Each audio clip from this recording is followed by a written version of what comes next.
누가복음 24장 45절부터 49절 말씀을 가지고 능력으로 입혀질 때까지 이런 제목으로 같이 은혜를 나누도록 하겠습니다. 누가복음 24장 45절부터 49절 능력으로 입혀질 때까지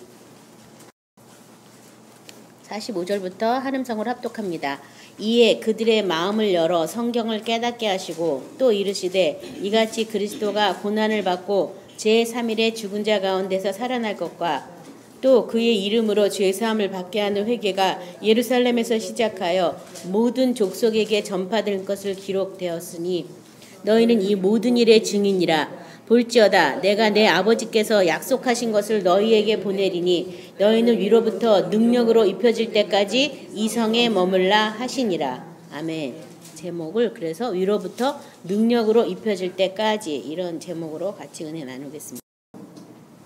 45절을 보면은 이에 그들의 마음을 열어 성경을 깨닫게 하시고 그 앞에 44절에 보면요. 또 이르시되 내가 너희와 함께 있을 때에 너희에게 말한 바 곧 모세의 율법과 선지자의 글과 시편의 나를 가리켜 기록된 모든 것이 이루어져야 하리라 한 맛이 이것이라 하시고 라는 그 말씀 다음에 연이어서 이에 그들의 마음을 열어 성경을 깨닫게 하셨다.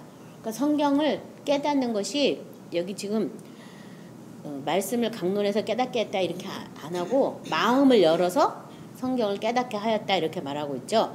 그 앞에 누가복음 24장 32절에도요. 길가에서 예수님을 만났는데 그들이 서로 말하길 길에서 우리에게 말씀하시고 우리에게 성경을 풀어주실 때에 우리 속에서 마음이 뜨겁지 아니하더냐 하고, 그래서 성경이 믿어지는 것은 어디에서 믿어지는 거냐면 마음에서, 마음이 열어질 때, 마음이 뜨거워질 때 성경을 깨닫게 되고 성경이 믿어진다라고 이렇게 얘기하고 있어요. 그래서 내 마음을 열어달라는 기도를 많이 하셔야겠습니다. 그래서 예수 피를 마음에 이제 문설주와 임방에 바르고 뿌려서 마음의 문이 열릴지어다. 저도 어느 집회든 갈 때 항상 그걸 먼저 기도하거든요. 모든 성도들의 마음에 예수 피를 바른 다음에 마음의 문이 다 열릴지어다. 이 얘기를 항상 저는 선포를 해요. 마음의 문이 열려져야 이 성경 말씀이 들어오고 깨달아지는 은혜가 생기는 줄 믿습니다. 자, 이렇게 마음을 열어서 성경을 깨닫게 해주시면서 이 선지자의 글과 시편에 기록된 모든 것이 이루어질 것이다라는 것을 말했지만 마음이 열어지지 않으면 그게 깨달아지지 않기 때문에 이제 마음을 열어줬다고 되어 있죠. 시편 39편 1절부터 5절 말씀 우리 같이 찾아서 같이 합독하겠습니다. 시편 39편 1절부터 5절입니다. 같이 찾아서 합독하겠습니다. 시편 39편 1절부터 5절. 내가 말하기를 낭의 행위를 조심하여 내 혀로 범죄하지 아니하리니 악인이 내 앞에 있을 때에 내가 내 입에 재갈을 먹이라 하였도다. 내가 잠잠하여 선한 말도 하지 아니하니 나의 근심이 더 심하도다. 내 마음이 내 속에서 뜨거워서 작은 소리로 읊조릴 때에 불이 붙으니 나의 혀로 말하기를 여호와여 나의 종말과 연한이 언제까지인지 알게 하사 내가 나의 연약함을 알게 하소서. 주께서 나의 날을 한 뼘 길이만큼 되게 하시며 나의 일생이 주 앞에는 없는 것 같사오니 사람은 그가 든든히 서 있을 때에도 진실로 모두가 허사뿐이니이다. 아멘.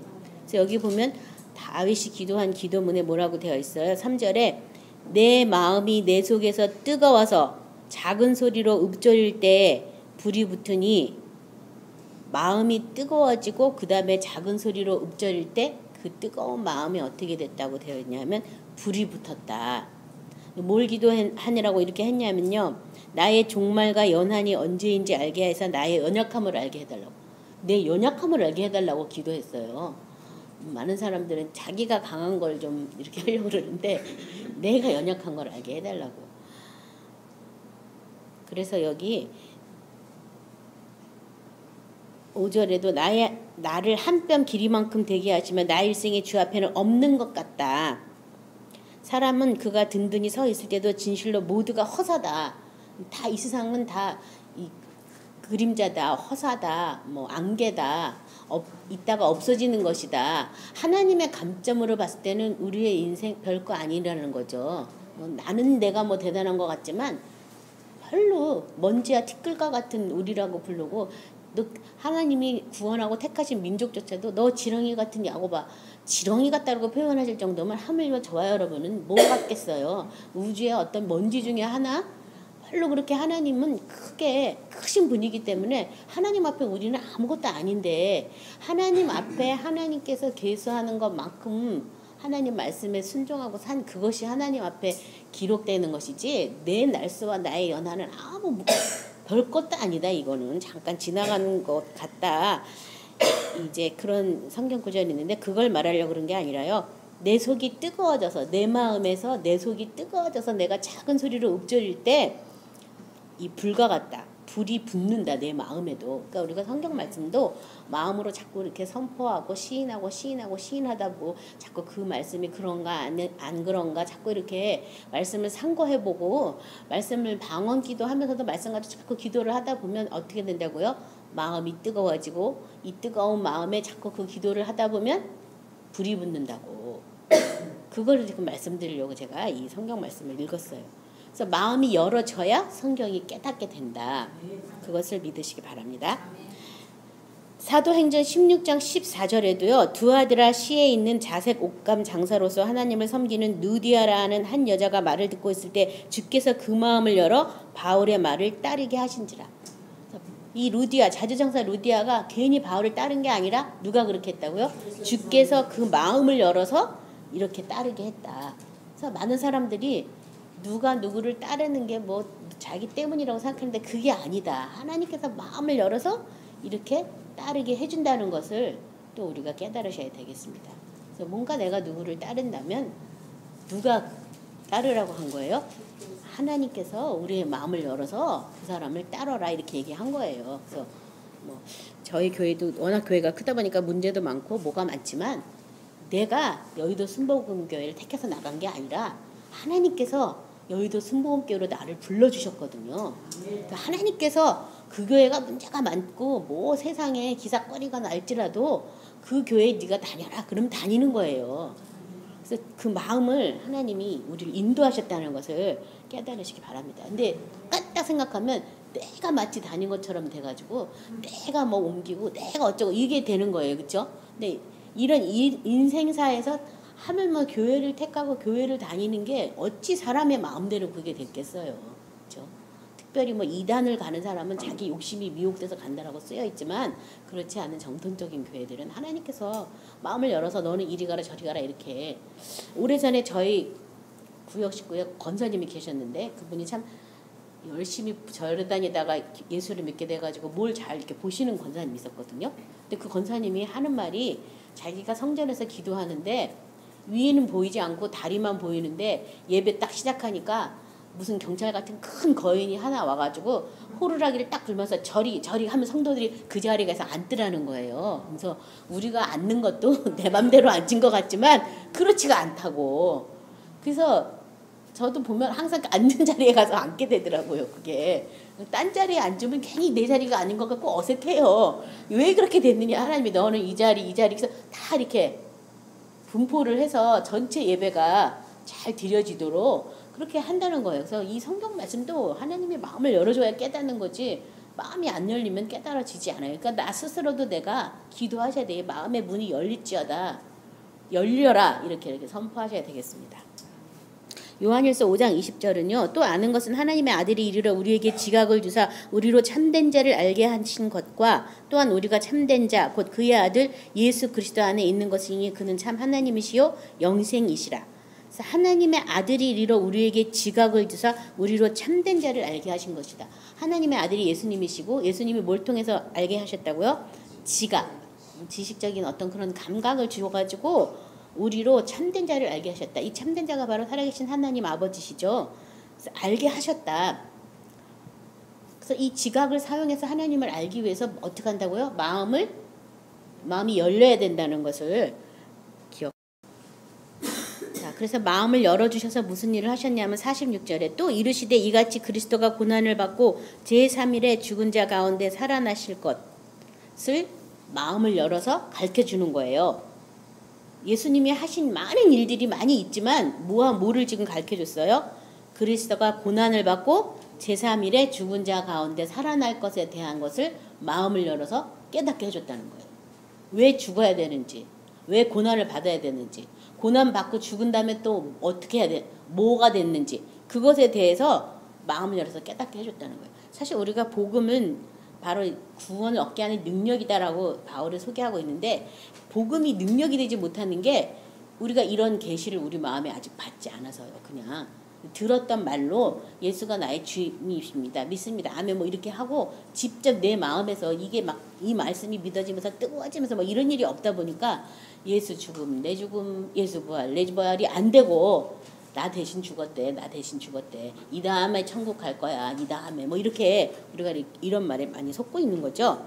그래서 지금 누가복음 24장 25, 27에는 이렇게 말씀하고 있습니다. 이르시되 미련하고 선지자들이 말한 모든 것을 마음에 더디 믿는 자들이요, 그리스도가 이런 고난을 받고 자기 영광에 들어가야 할 것이 아니냐 하시고, 이에 모세와 모든 선지자들의 글로 시작하여 모든 성경에 쓴 바 자기에 관한 것을 자세히 설명하시니라.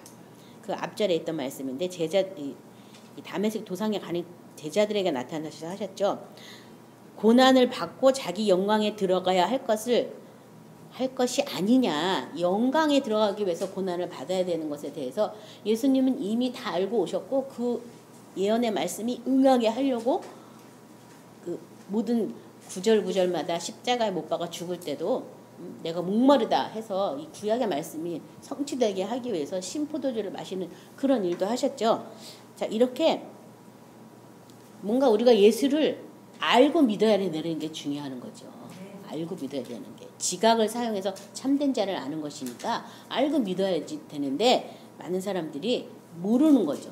왜 고난 받았는지, 영광에 들어가서 또 어떻게 됐는지, 그것에 대해서 설명을 했다라고 되어 있고요. 요한복음 20장 6절에서 9절은요. 시몬 베드로는 따라와서 무덤에 들어가 보니 세마포가 놓였고 또 머리를 쌌던 수건은 세마포와 함께 놓이지 않고 딴 곳에 쌌던 대로 놓여 있더라. 그때야 무덤에 먼저 갔던 그 다른 제자도 들어가 보고 믿더라. 그들이 성경에 그가 죽은 자 가운데 다시 살아나야 하리라 하신 말씀을 아직 알지 못하더라.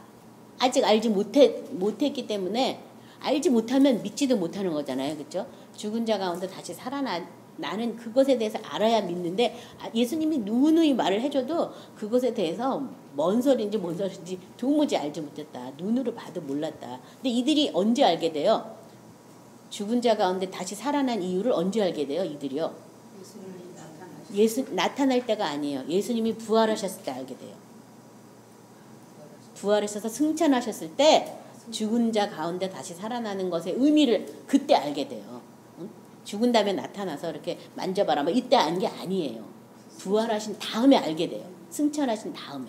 그리고 천사들이 네가 본 그대로 다시 예수님이 올 것이다, 그 말을 통해서 그때 예수님의 죽음이 무엇을 의미하는지, 부활하실 것이고 다시 또 승천하실 것에 대한 그것에 대한 개념이 그때 섰거든요. 그래서 이때는 몰랐어요. 아직 알지 못했어요. 그래서 우리도 알지 못하는 사람이 되서는 안 되겠습니다. 그래서 사도행전 2장 23절부터 28절 우리 찾아서 합독하겠습니다. 그래서 성령을 받자마자 하는 얘기가 이제는 알고 하는 얘기로 바뀌었어요. 우리 같이 보도록 하겠습니다. 사도행전 2장 23절부터 28절입니다. 그가 하나님께서 정하신 뜻과 미리 아신 대로 내준 바 되었거늘 너희가 법 없는 자들의 손을 빌려 못 박아 죽었으나 하나님께서 그를 사망의 고통에서 풀어 살리셨으니 이는 그가 사망에 매여 있을 수 없었음이라. 다윗이 그를 가르쳐 이르되 내가 항상 내 앞에 계신 줄을 배웠으며 나로 요동치 않게 하기 위하여 그가 내 우편에 계시도다. 그러므로 내 마음이 기뻐하였고 내 혀도 즐거워하였으며 육체도 희망에 거하리니 이는 내 영혼을 음부에 버리지 아니하시며 주의 거룩한 자로 썩음을 당하지 않게 하실 것이미로다. 주께서 생명의 길을 내게 보이셨으니 주 앞에는 내게 기쁨이 충만하게 하시리로다 하였으므로. 그래서 이 제자들이 오순절 성령 강림이 있은 다음에 성령을 통해서 또 확실하게 이게 뭔지 알게 된 거예요. 뭐를 알게 됐어요? 모든 사람이 사망의 고통에 매여서 사망의 종노릇해서 사탄과 짝하여 있었는데 예수님이 사망에서 살아나심으로 모든 사람도 이 사망에 더 이상 매여 있지 않게 되었다는 것을 알게 된 거예요. 꼭 죽어야 되는 거지. 고난을 꼭 통과해야 되는 거죠. 그래서 이것뿐만 아니라 그 다음에 또 내가 항상 내 앞에 계신 주를 배웠다고. 영으로 다시 예수님이 부활하셔서 그 하늘 보좌에서 성령을 우리에게 약속하신 성령을 보내주셔서 성령을 통해서 예수님의 영으로 우리가 또 함께 영원히 있는 이것에 대해서 또 알게 된 거예요. 그러니까 죽어야 돼요. 부활해야 돼요. 그 다음에 또 뭘 해야 돼요? 승천해야 돼요. 승천하지 않으면 성령이 못 오는 거예요. 승천해야 돼요. 그거에 대해서 알게 됐어요. 그래서 이제 내 마음도 기뻐하였고 내 혀도 즐거워하였으며 육체도 희망에 거한다. 내 육체도 전에는 사망에 매여서 내가 절망이었는데 내 육체도 이제 희망이다. 왜냐하면 부활하신 예수님의 그 영광의 영, 살리는 능력이 우리 안에 와 있기 때문에 이 영은 로마서 8장에서는 너희 죽을 몸도 살리시리라 한 영이잖아요. 그렇죠? 그 영. 그래서 육의 몸을 신고 영광스러운 몸으로 다시 살고 욕된 것을 신고 강한 것으로 다시 살고 심고 다시 살고 심고 다시 살고 하는 그 고린도전서 15장에 그 부활에 대한 얘기가 나오잖아요. 그것에 대해서 이제 알게 된 거예요. 이 제자들이 부활하시고 그 다음에 승천하신 다음에 성령을 받고 나니까 영이 새로 왔다는 것까지 확실히 이제 알게 된 거죠. 그래서 그 전에 죽었을 때는 알지 못했다. 그래서 결론은 뭐냐? 생명의 길을 내게 보이신 것에 대해서. 그래서 많은 사람이 죄의 문제를 해결하려고 많이 노력하는데 이 죄가 뭐예요?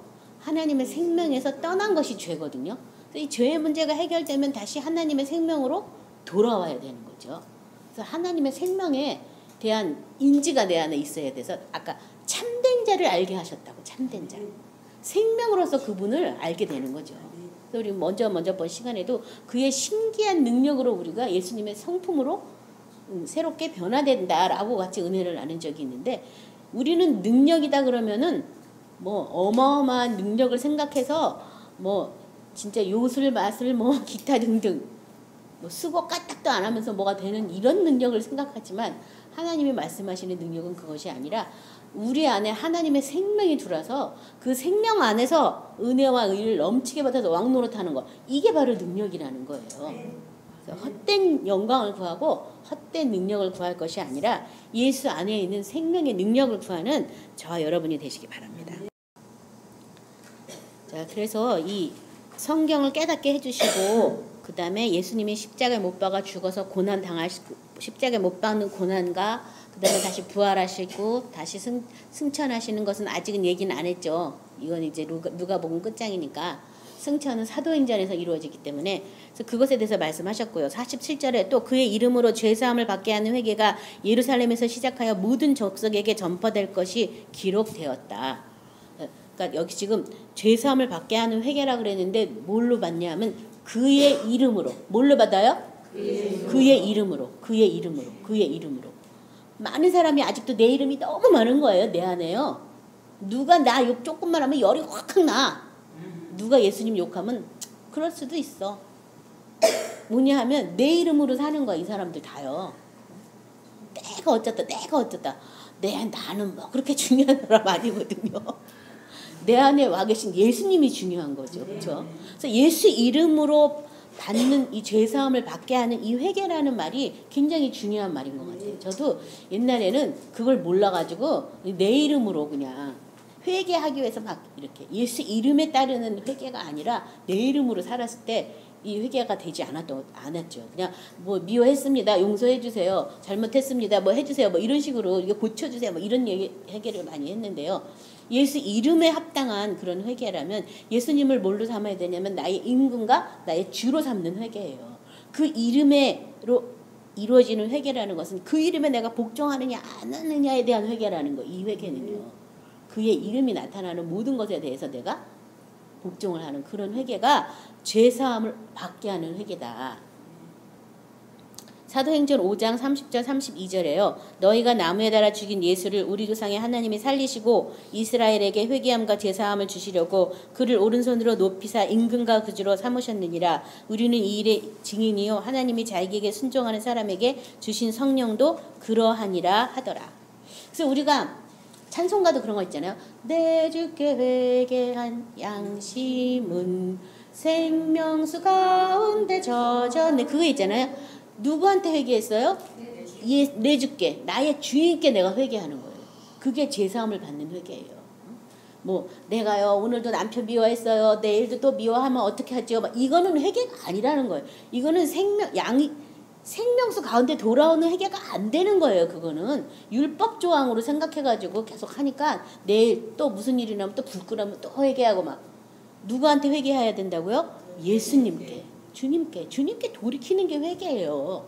일상생활에 뭐 이렇게 조금한 걸 안 지키고 뭐 안 행해가지고 회개하는 거, 이거는 별것도 아닌 거예요. 이거는요. 예수님께 돌아오면 나머지는 다 어떻게 되냐면 잘 되게 돼 있어요.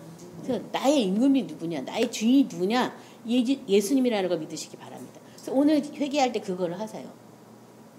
예수 이름에 합당한 내가 회개를 하셔야지 돼요. 그 이름으로 구원받게 해주셨는데 그 이름의 능력에 내가 다스림을 받아야 되는데 그 능력을 내가 다스림을 받지 못하는 거죠. 내가 예수님보다 더 높아져 있기 때문에. 그래서 그것에 대해서 이따가 회개하시기 바랍니다. 사도행전 2장 38, 39절에도요. 베드로가 이르되 너희가 회개하여 각각 예수 그리스도의 이름으로 세례를 받고 죄사함을 받으라. 그리하면 성령을 선물로 받으리니 이 약속은 너희와 너희 자녀와 모든 먼데 사람 곧 주 우리 하나님이 얼마든지 부르는 자들에게 하신 것이라 하고, 여기 보면 예수 그리스도의 이름으로 세례받고 죄사함을 받아라. 그래서 회개라는 것은 죄 없이함을 받을 때까지 하는 게 뭐예요? 회개예요. 회개. 죄 없이함을 받을 때까지. 그냥 잘못했어 용서해 주세요. 이거는 죄 용서를 구하는 거지 회개라는 단어를 쓰면 안 돼요. 회개라는 것은 완전히 마음을 돌이킨 거잖아요. 그렇죠? 예수님께로 완전히 돌이킨 거잖아요.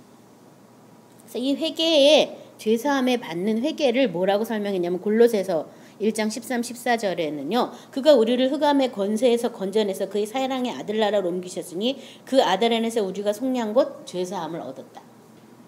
그 죄사함을 받는 회개가 뭐라 그랬냐면 사랑의 아들 나라에서 사는 것이 바로 죄사함 받은 것이다라고 얘기하고 있는 거예요. 그러니까 이 죄의 문제하고 사랑의 문제는 굉장히 중요한 거죠. 예수님의 생명으로 내가 돌아갔는데 예수님의 생명은 사랑이잖아요. 그렇죠? 그러니까 누구를 위해서 회개하면 안 돼요. 내가 저 원수 같은 남편을 내가 용서하겠습니다. 사랑하겠습니다. 이건 할 수가 없는 일이에요. 우리가.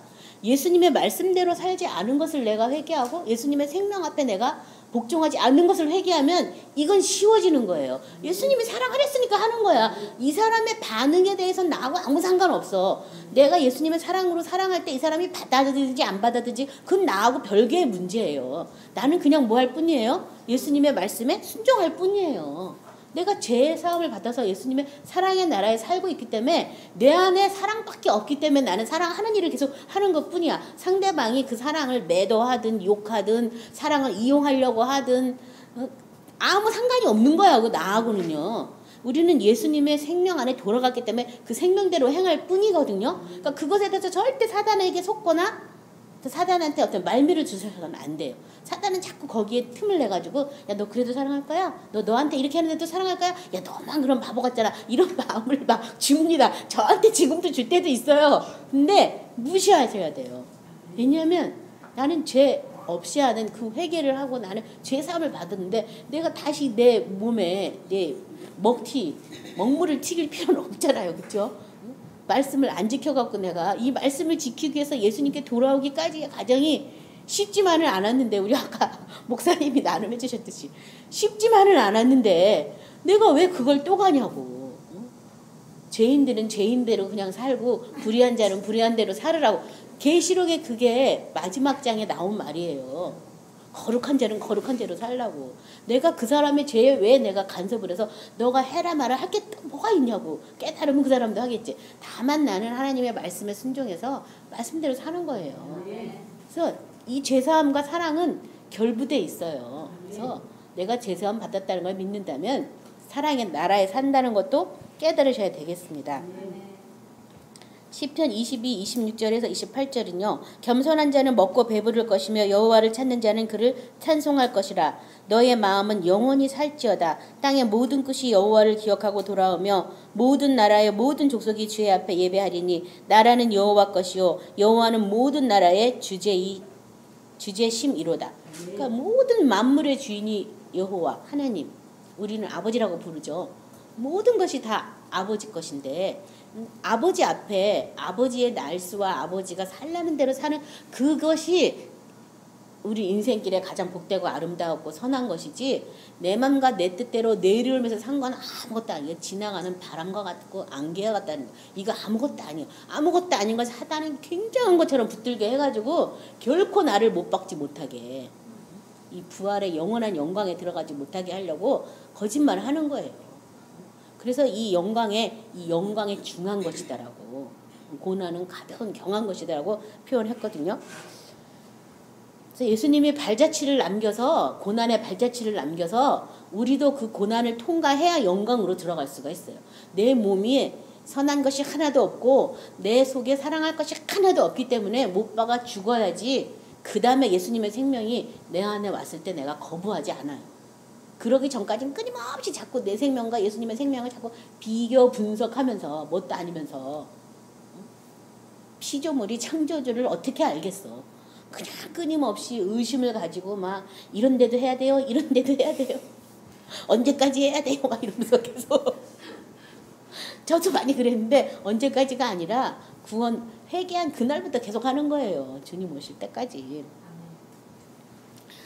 이사야 2장 2절 3절은 말일에 여호와의 전이 산의 모든 산 꼭대기에 굳게 설 것이요 모든 작은 산 위에 뛰어나리니 만민이 그리로 모여들 것이라. 많은 백성이 가며 이르기를 오라 우리가 여호와의 산에 오르며 야곱의 하나님의 전에 이르자. 그가 그 길을 우리에게 가르칠 것이라. 우리가 그 길로 행하리라 하리니 이는 율법이 시온에서부터 나올 것이요 여호와의 말씀이 예루살렘으로부터 나올 것임이니라. 여기 보면 오라 우리가 여호와의 산에 오르며 야곱의 하나님 전에 이르자.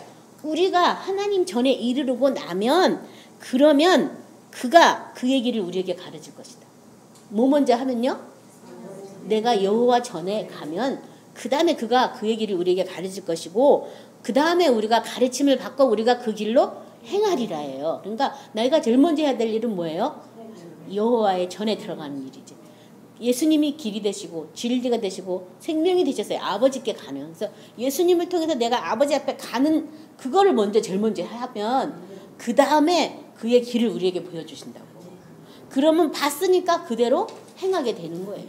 안 본 걸 막 하려고 그러니까 율법이 되고 뭐 정죄가 되고 심판이 되는 거예요. 그래서 먼저는 그 아버지 앞에 가는 그것을 먼저 하셔야 되겠습니다. 48절에 너희는 이 모든 일의 증인이라. 증인에 대해서 사도행전 1장 8절은 오직 성령이 너희에게 임하시면 너희가 권능을 받고 예루살렘과 온 유대와 사마리아 땅끝까지 이르러 내 증인이 되리라 하시니라. 이 증인이 되기 위해서는 뭘 하라고 그랬냐면 오직 성령이 너희에게 임하시면 딴 방법이 없다. 증인 되기 위해서 딴 방법이 없다. 오직 딱 한 가지 길밖에 없다. 뭐냐면 성령이 너희에게 임하시면 그 다음에 또 뭘 해요? 권능을 받고. 그러니까 임하시는 것까지만 해서도 안 되고 뭘까지 받아야 돼요? 권능까지 받아야 되는 거죠. 사실 저도 이 구절에 대해서 항상 기도를 하고 그 능력에 대해서 지금도 기도를 하고 있는데요. 예수님의 이름의 그 권세와 능력을 모르는 것만큼 나 역시도 사탄에게 속고 있거든요. 사탄에게 자꾸 조금만 틈을 주고 내주고 하는 그 권세와 능력을 안다면 속을 일이 없는데 저 역시도 지금 이 부분에 대해서 임하시는 성령이 그 권세와 능력으로 나에게도 주시라고 그런 기도를 했어요. 여기 권능을 받고 그랬잖아요. 받고. 그러니까 구해야지 주시지. 그냥 성령 임했으니까 무조건 주는 게 아니에요. 그 이름에 진정한 값어치와 능력을 알 때 하나님이 그 권능을 주시는 거죠. 그 이름에 우리가 합당한 영광을 돌리고 그 이름에 우리가 복종하고 순종해서 그 이름의 가치를 알 때 이 권세와 능력이 우리한테 위임되는 것이지. 또 물론 특별한 경우에 하나님이 특별히 쓰시려고 급하게 이렇게 주는 사람도 있어요. 모르는데도 주는 사람 있고 막 쓰는 사람도 있지만 그 사람이 과연 영생에 대해서 아느냐? 그건 좀 생각해 봐야 되는 거죠. 그렇죠? 하나님의 도구로 사용하기 위해서 받기도 하지만 아무튼 여기서 이 권능을 받아야 뭐가 돼요? 증인이 된다. 증인. 22절에 보면 항상 우리와 함께 다니던 사람 중에 하나를 세워 우리와 더불어 예수의 부활하심을 증언할 사람이 되게 하여야 하리라 하거든. 그래서 이 제자 중에 하나를 마띠아를 뽑죠. 근데 이 제자는 어떤 사람을 뽑냐 하면 예수께서 부활하심을 증언할 사람. 그래서 우리도 마찬가지예요. 많은 사람들이 복음을 예수님이 우리 대신 채찍에 맞아서 모든 병을 고쳐주셨대, 뭐 죄를 용서하셨대, 뭐 그것도 중요해요. 그게 다가 아니라 뭐예요? 부활을 증언해야 돼요. 부활하셔서 승천하셔서 우리에게 새 언약의 중보자가 되셔서 새 약속 가운데 하나님의 자녀가 되게 하신 그거를 우리가 증언해야 되는데, 그것까지 안 갔으니까 맨날 대신 죽었대. 사실 그거는 카톨릭의 영향권 안에 많은 종교가 있었기 때문에 아직도 거기에 매여 있어서 그래요. 대신 죽은 십자가에 맨날 못 박혀 있는 예수를 많이 봤기 때문에 그 이상 부활 승천한 것에 대해서는 잘 모르는 거예요. 그것에 대해서 우리가 은혜를 구하셔야 되겠습니다. 사도행전 4장 33, 35절에는요. 사도들이 큰 권능으로 주 예수의 부활을 증언하니 무리가 큰 은혜를 받아 그 중에 가난한 사람이 없으니 이는 밭과 집 있는 자들이 팔아 그 판 것의 값을 가져다가 사도들의 발 앞에 두매 그들이 각 사람의 필요를 따라 나누어 줍니다. 큰 권능으로 주 예수의 부활을 증언하고 나니까 사람들이 이렇게 됐더라. 뭘 증언했어요? 부활을 증언하니까. 사람이 영원히 사는 것이고 죽은 다음에 세상이 있고 그 세상에서 하나님의 선하신 생명 안에서 사는 것이 하나님이 구원하신 목적이라는 것을 사람들이 알고 나니까 선한 일을 막 하게 된 거죠. 그래서 자기 재산을 막 줘가지고 가난한 사람 막 나눠줘라. 이 다음에 생활을 위해서 내가 지금 헌신하고 봉사하는 걸로 사람들이 바뀐 거예요. 이 부활신앙 때문에 그렇게 된 거거든요.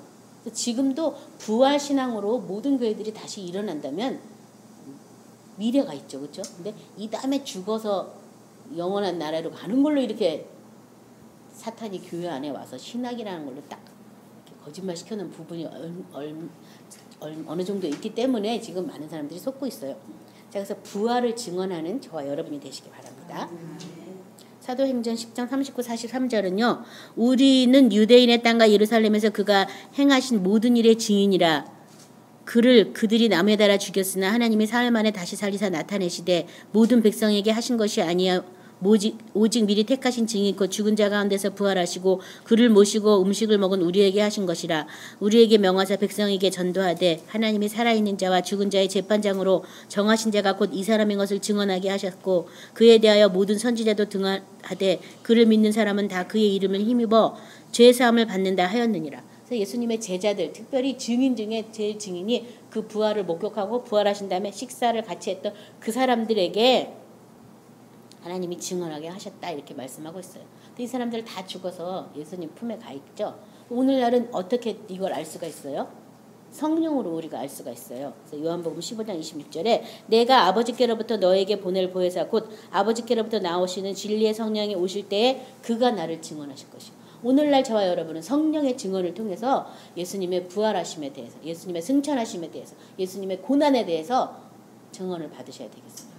여기 진리의 성령이 오실 때, 그래서 성령은 예수 그리스도가 진리라는 것을 우리에게 가르쳐주러 오신 것이죠. 그래서 성령을 통해서 누구를 배우냐면 예수님을 배우시기 바랍니다.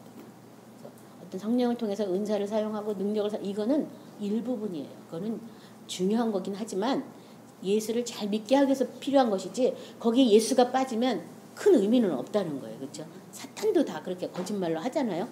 그래서 예수님을 증언하러 오셨다. 예수님의 죽으심, 예수님의 부활하심, 예수님의 승천하심, 또 예수님의 보좌에 앉으심에 대한 그런 증언이 우리 안에 증거가 있을 때 우리도 뭐가 될 수 있다? 증인이 될 수 있다. 그것을 증거할 수 있다. 49절에 볼지어다 내가 내 아버지께서 약속하신 것을 너희에게 보내리니 너희는 위로부터 능력이 입혀질 때까지 이 성에 머물라 하시니라. 자, 그래서 제가 위로부터 능력이 입혀질 때까지 이렇게 제목을 했는데요. 내 아버지께서 약속하신 것을 내가 너희에게 보낼 것이다. 자, 사도행전 1장 4절 5절은요. 사도와 함께 모이사 그들에게 분부하여 이르시되 예루살렘을 떠나지 말고 내게서 들은 바 아버지께서 약속하신 것을 기다리라. 요한은 물로 세례를 베풀었으나 너희는 몇 날이 못되어 성령으로 세례를 받으리라 하셨느니라. 그래서 아버지께서 약속하신 것 뭘까요? 성령이죠. 또 아버지께서 약속한 게 뭐예요? 영원한 생명. 그러니까 성령은 뭘 가르쳐주러 왔어요? 영원한 생명에 대해서 가르쳐주러 오신 거죠. 그래서 영생수, 생수 뭐 이렇게 성령을 선물로 줬다. 생수와 선물로 줬다. 이런 구절들도 있고요. 요한복음 14장 25, 26절은 내가 아직 너희와 함께 있어서 이 말을 너희에게 하였거니와 보혜사 곧 아버지께서 내 이름으로 보내실 성령 그가 너희에게 모든 것을 가르치고 내가 너희에게 말한 모든 것을 생각나게 하리라. 성령이 와서 가르치시고 성령이 와서 생각나게 할 것이다. 그래서 성령님을 통해서 누구를 배우는 거예요? 예수를. 예수님께 대해서 예수님에 대해서 가르침을 받고 예수님이 말한 것을 생각나게 하는. 그래서 예수님이 아까 제자들에게 마음을 열어서 뭐뭐 가르쳐 줬어요? 고난과 죽었다가 다시 살아나는 것을, 부활에 대해서 가르쳐 주셨잖아요. 그것처럼 우리도 성령을 통해서 고난과 왜 고난 받으셨는지, 또 그의 부활하심에 대해서, 더 나아가서 승천하신 것에 대해서, 그렇죠? 또 보좌에 앉으셔서 새하늘과 새 땅에서 우리를 다스리는 영원한 생명, 어린 영으로 계시는 것에 대해서 우리가 성령을 통해서 가르침을 받아야 되겠습니다. 또 그 말씀을 또 생각나서 해야 돼서 말씀이 내 안에 풍성히 많이 있어야지 되는 거죠. 그래서 오늘 들어서 뭔 말인지 몰라도 들어놓으면 나중에 성령이 그 말씀을 가지고 자유로 말하지 아니하시고 오직 듣는 것을 가지고 우리에게 얘기하신다고. 우리가 들었던 그 말씀을 가지고 성령이 와서 또 이렇게 역사를 해주시고 깨닫게 해주세요. 그래서 들은 게 내가 안 게 아니다. 뭐가 내가 안 거예요? 내 마음에서 깨달아진 게 내가 아는 거예요. 그것을 명심하시기 바랍니다. 사도행전 2장 33, 36절에 하나님이 오른손으로 예수를 높이심에 그가 약속하신 성령을 아버지께로 받아서 너희에게 보고 듣는 이것을 부어 주셨느니라. 다윗은 하늘에 올라가지 못하였으나 치리 말하여 이르되 주께서 내 주에게 말씀하시기를 내가 내 원수로 내 발등상이 되게 하기까지 너는 내 우편에 앉아 있으라 하셨도다 하였으니 그런지 이스라엘 온 집은 확실히 알지니 너희가 십자가에 못 박힌 이 예수를 하나님이 주와 그리스도가 되게 하셨느니라 하니라. 성령을 부어주셨다. 이사야 32장 15, 18절은요. 마침내 위에서부터 영을 우리에게 부어주시리니 광야가 아름다운 밭이 되며 아름다운 밭을 습으로 여기게 되리라. 그때의 정의가 광야에 거하며 공의가 아름다운 밭에 거하리니 공의의 열매는 화평이요 공의의 결과는 영원한 평안과 안전이라. 내 백성이 화평한 집과 안전한 거처와 조용히 쉬는 곳에 있으려니와. 그래서 위로부터 영을 보내주셨는데 그 영을 받은 결과가 지금 뭐라고 되어 있냐면요. 영원한 평안과 안전이다. 화평과 영원한 평안과 안전이다. 이 영을 받은 결과는. 그래서 내 백성이 화평한 집과 안전한 거처와 조용히 쉬는 곳에 있게 된다. 이 영을 위로부터 내린 영을 받은 결과예요. 그래서 여기 화평한 집, 예수님을 통해서 우리가 아버지 집에 가잖아요. 그렇죠? 화평을 이뤄서 하늘에 있는 것, 땅 아래에 있는 것 화평을 이뤄서 예수의 피로 화평을 이뤄서 우리가 아버지 집에 안전한 거처. 아버지 집에 우리가 돌아가면 우리를 해할 자가 없어요. 예수님의 생명 안에 우리가 감춰져 있기 때문에. 또 거기서 조용히 쉬는 곳이다. 조용히. 그래서 우리는 하나님의 보좌의 우편에 아버지 집에 가면 내가 또 뭐 거기서 또 뭘 많이 하는지 알고 있는데 뭐 하라고요? 쉬라고. 안식하라고. 안식하고 우리 대신 예수님이 우리를 통해서 사시는 거죠. 그래서 나의 영혼은 거기서 안식하는 거예요. 그래서 아무 놀라운 일에도 두려워하지 않음으로 하나님의 딸이 되었다. 이런 성경구절도 있잖아요. 안식하니까 전혀 놀라운 일이 이 세상에 항상 있어요. 전혀 두렵거나 놀라워하지 않는 거죠. 내가 아버지 집에 있기 때문에. 누가복음 1장 77, 79절은요. 주의 백성에게 그 죄사함으로 말미암는 구원을 알게 하리니 이는 우리 하나님의 긍휼로 인함이라. 이로써 돋는 해가 위로부터 우리에게 임하여 어둠과 죽음의 그늘에 앉은 자에게 비치고 우리 발을 평강의 길로 인도하시리로다 하니라. 그러니까 이 죄사함을 받고 우리가 구원을 얻고 사랑의 나라에 가가지고 결국은 뭐냐? 평강한 길로 인도받는다. 평강한 길로. 참참히 우리를 사랑하시고 인도하셔서 내가 뭐 하늘 천국이 나한테 임에 따라 가지고 정말 세상 사람이 뒤집어지게 놀라운 일이 생긴 게 아니라 평강이라는 거예요. 평강. 우리 마음의 평강. 자, 그래서 이 약속은 사도행전 2장 1절부터 4절에 성취되었죠. 하나님이 약속하신 성령을 인내를 보내주셨어요. 그렇죠? 다 아시지만 제가 한번 읽겠습니다. 오순절 날이 이름에 그들이 다 같이 한 곳에 모였더니 호련히 하늘에서부터 급하고 강한 바람 같은 소리가 있어 그들 안들 온 집에 가득하며 마치 불의 혀처럼 갈라지는 것이 그들에게 보여 각 사람 위에 하나씩 임하여 있더니 그들이 다 성령의 충만함을 받고 성령의 말하게 하심을 따라 다른 언어들로 말하기를 시작하니라. 그래서 오순절 날 이 약속하신 성령이 임하셨어요. 성취됐어요. 근데 그 나타나는 표정이 바람 같고 불같이 나타났어요. 그렇죠? 둘 다 충만을 받아야 되겠습니다. 누가복음 우리 아까 본문 읽은 그 절의 49절 다음 절 24장 50절부터 53절 우리 같이 보도록 하겠습니다.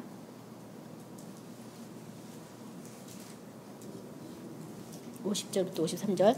예수께서 그들을 데리고 베다니 앞에서 나가사 손을 들어 그들을 축복하시더니 축복하실 때 그들을 떠나 하늘로 올려지시니 그들이 그에게 경배하고 큰 기쁨으로 예루살렘으로 돌아가 늘 성전에서 하나님을 찬송하니라. 자, 그래서 이 전혀 기도에 힘쓰니라 오순절 날 때까지 뭐 했다는 거예요? 성전에서 찬송했다. 찬송이 능력이에요. 우리가 구원받고 하나님 보좌에서 뭐 하는 거예요? 찬송하는 거예요. 새 노래로 노래하는 거예요. 예수님의 아름다움을 찬양하는 거예요. 그의 능력과 권세와 힘과 뭐 지혜와 이런 것들을 어린 양을 찬양하는 그게 내 영광을 해서 창조한 자를 오게 하라. 내 찬송을 부르게 하려고 불렀다. 그걸 부르는 거예요. 그래서 제가 오늘도 신앙계 저희 교회에서 나오는 잡지책을 잠깐 봤는데 유명한 목사님 있어요. 그 목사님이 쓴 자기가 천국을 잠깐 갔다 와서 보고 들은 거를 쓴 구절을 제가 읽었거든요. 헨리 그루버라고 이렇게 걸어다니면서 중보사역 하시는 분인데 그분이 이런 말을 했어요. 천국에 갔더니 나무도 얘기를 하고 뭐 돌들도 얘기를 하더라. 근데 뭐라 하냐면은 이렇게 하나님을 섬기는 우리가 이제 하늘나라에 가 있으면 하나님의 택하신 자를 내가 이렇게 섬길 수 있게 해주신 하나님을 찬양합니다. 이 나무들이 이러고 찬양한다는 거예요. 과일을 하나 딱 따먹으려니까 과일이 따게 전에 품속에 확 들어오더니 하나님의 택하신 자를 위해서 이렇게 하신 하나님을 찬양한다고. 나무와 돌들도 하나님을 찬양하고 있다는 거예요. 거기서. 그러니까 저와 여러분도 뭐해서 거기서 뭐 하는 거예요? 계속 찬양하는 거예요. 찬양이 그래서 여기 지금 성전 축복 받았어요. 이 성에 머물라고 했어요. 그리고 그 사람들이 다 뭐했냐면 찬송했어요. 그래서 저는 옛날에 이 오순절날 성령이 임하기 전까지 이 사람들이 뭐 했을까? 성령이 무슨 기도했을까요? 막 물어본 적도 있어요. 나름 나도 그 기도하게 해달라고 성령 받으려고. 그래서 막 나름 막 그 성경을 막 읊어가면서 예수님께 회개했을 것 같더라고요. 그때 당시에는 제가 이 구절을 몰랐을 때는 그래서 막 회개했을 것 같아요. 그래서 그래 내가 예수님을 가지고 뭐랬던가 장사하려고 그러지 않았던가 내 이름을 크게 해달라고 그러지 않았던가 내 좌의적 우의적 한다고 그러지 않았던가 막 이런 거를 내가 회개했을 거라고 생각했거든요. 근데 찬송하신 하나님의 영광을 바라봤기 때문에 이 하나님의 아들이 이렇게 승천하는 것을 올라가는 걸 봤는데 무슨 말이 거기다 필요하겠어요. 무슨 말이. 우리의 모든 죄짐을 짓고 죽으시고 부활하신 분이 올라갔는데 거기다 대고 내가 뭔 죄를 졌습니다. 뭔 죄 이거 하겠느냐고요. 다 해결하시고 올라가는 걸 봤는데 찬양할 것밖에 없는 거죠. 그렇죠? 그래서 막 찬양하다가 모여서 기도하다가 찬양하다가 약속한 걸 주시라고도 또 기도하다가 또 찬양하다가 이러다 성령세를 받은 거죠. 그렇죠? 그래서 이렇게 찬양하셔야 되겠습니다. 고린도후서 5장 1절부터 5절. 만일 땅에 있는 우리의 장막집이 무너지면 하나님께서 지으신 집 그 손으로 지은 것이 아니요 하늘에 있는 영원한 집이 우리에게 있는 줄 아느니라. 참으로 우리가 여기서 탄식하며 하늘로부터 오는 우리 처소로 더디기를 간절히 사모하노라. 이렇게 벗음은 우리가 벗은 자들로 발견되지 않으려 함이라. 참으로 이 장막에 있는 우리가 짐진 것 같이 탄식하는 것은 벗고자 함이 아니요 오히려 더디고자 함이니 죽을 것이 생명에 삼킨 바 되게 하려 함이라. 곧 이것을 우리에게 이루게 하시고 보증으로 성령을 우리에게 주신 이는 하나님이시니라. 그래서 많은 사람들이 이 구절을 이 다음에 죽은 다음으로 많이 알고 있는데 죽은 다음이 아니에요. 이 장막집이 무너지는 게 언제 무너지냐면요. 내 육체까지도 십자가 못 박아 죽었다라고 선포할 때 무너지는 거예요. 이 장막집이요. 많은 사람이 죽은 다음에 뭐 그거라고 생각해서 이 얘기를 많이 하는데요. 물론 그땐 진짜 무너진 거지. 근데 믿음으로 이제 예수님과 같이 내 육체에 선한 게 하나도 없고 사랑도 할 수 없고 내 육체는 사망의 종로로 타는 것밖에 없기 때문에 오빠가 죽었다는 것을 믿을 때 내 육체도 어떻게 돼요? 무너지는 거예요. 무너지면 그 다음에 하나님이 영원한 집이 우리에게 더 있게 되는데 여기 지금 간절히 사모한다. 간절히 하늘로부터 오는 우리처서로 더 있기를 간절히 사모하는데 이것은 더디 벗어버리는 게 아니다. 육체를 벗어버리는 것이 아니다. 육체는 어떻게 하는 거예요? 오빠가 죽은 거예요. 죽은 다음에 씻혀요. 그래서 너희 이와 같은 성령 안에서 이와 같은 사람이 있더니 하면서 중생의 씻음과 성령의 새롭게 하심으로 새롭게 된 사람이 있다. 죽은 다음이 끝이 아니라 죽은 다음에 씻혀져야 돼요. 안 씻혀지면 자꾸 오작동이 일어나는 거야 속에서. 그러니까 씻혀지고 그 다음에 씻힌 다음에 새로운 처서로 덧입어요. 덧입어요. 그래서 이게 덧입고자 하면이 죽을 것이 생명에게 삼킨 바 되게 하려 함이라. 덧입을 때 완전히 남아있는 그런 사망도 어떻게 되냐면 더 큰 생명의 능력이 와버리니까 삼켜져 버린다. 더 이상은 대적할 능력도 없어지고 뭐 할 수가 없다. 더 큰 생명이 왔기 때문에요. 그래서 이것을 우리에게 이루게 하시고 이루게 하실 것이다가 아니라 이루게 하시고 보증으로 성령을 우리에게 주셨다. 그 성령이 와서 이걸 정말 우리 옛말에 뭐 두꺼봐 헌집 짓게 새집도 이거 있잖아요. 이 옛집은 어떻게 했어요? 죽었어요. 그 다음에 어떻게 되냐면 예수의 피로 씻혀졌어요. 세례를 받고 씻혀졌어요. 씻혀진 다음에 다시 새 집을 옷 입는 거죠. 그렇죠? 그래서 의의 옷을 우리가 다시 입는 그런 과정들이 우리에게 일어나는 것을 성경을 통해서 깨달을 뿐만 아니라 또 체험하셔야 되겠습니다. 시편 96편 6절 9절은요. 존귀와 위엄이 그의 앞에 있으며 능력과 아름다움이 그의 성소에 있도다. 만국의 족속들아 영광과 권능을 야훼께 돌릴지어다. 야훼께 돌릴지어다. 여호와의 이름에 합당한 영광을 그에게 돌릴지어다. 예물을 들고 그의 궁정에 들어갈지어다. 아름답고 거룩한 것으로 야훼께 예배할지어다. 온 땅이여 그 앞에서 떨지어다. 그래서 아름답고 거룩한 것. 예수님의 생명으로 아버지께 예배를 드리시고 능력과 아름다움이 그의 성소에 있다고. 성소. 그래서 이 성소까지 가서 이 보좌까지 가면 거기서 아름다우신 하나님을 만나게 돼요. 아름다우신 하나님. 너무 아름다우신 하나님. 악이 조금도 없으시고 선하신 그분을 보게 되는 거예요. 그래서 그 영광을 또 아름다움이라고 표현한 성경 구절도 있고요. 시편 105편 1절부터 4절은 야훼께 감사하고 그의 이름을 불러 아뢰며 그가 하는 일을 만민 중에 알게 할지어다. 그에게 노래하며 그를 찬송하며 그의 모든 기이한 일들을 말할지어다. 그의 거룩한 이름을 자랑하라. 여호와를 구하는 자는 마음이 즐거울지로다. 여호와와 그의 능력을 구할지어다. 그의 얼굴을 항상 구할지어다. 계시록 12장 10절부터 11절. 내가 또 들으니 하늘에 큰 음성이 있어 이르되 이제 우리 하나님의 구원과 능력과 나라와 또 그의 그리스도의 권세가 나타났으니 우리 형제들을 참소하던 자 곧 우리 하나님 앞에서 밤낮 참소하는 자가 쫓겨났고 또 우리 형제들이 어린 양의 피와 자기의 증언하는 말씀으로 그를 이겼으니 그들은 죽기까지 자기의 생명을 아끼지 아니하였도다. 여기 보면 하나님의 구원과 능력과 나라와 권세가 나타났고 그 다음에 쫓겨났어요. 사탄이. 그러니까는 이 전까지는 아직 완전히 다 쫓겨난 건 아니죠. 우리 안에 구원에 대해서, 하나님의 능력에 대해서, 하나님의 나라에 대해서, 그리스도의 권세에 대한 그런 또 은혜가 있어야 되겠습니다. 자, 오늘 말씀을 생각하시면서 기도할 때 예수 이름으로 죄사함을 받는 회개를 전했다고 했는데요. 내가 정말 그 이름에 합당한 그런 회개를 한 적이 있는가? 맨날 뭐 사람들 지지고 볶는 것만 맨날 용서만 구한 건 아닌가 기억하셔서 회개하시고요. 그 다음에 그의 영광과 그의 능력을 우리가 선포하고 노래하고 뭐 날마다 말하라고 했는데 모르는데 어떻게 말하겠어, 그렇죠? 그래서 그것에 대해서 알게 해달라고 또 기도하셔야 되겠습니다. 그래서 오늘 말씀을 생각하시면서 각자 성령해 주신 그 찔림을 가지고 기도하겠습니다. 다 같이 기도하겠습니다.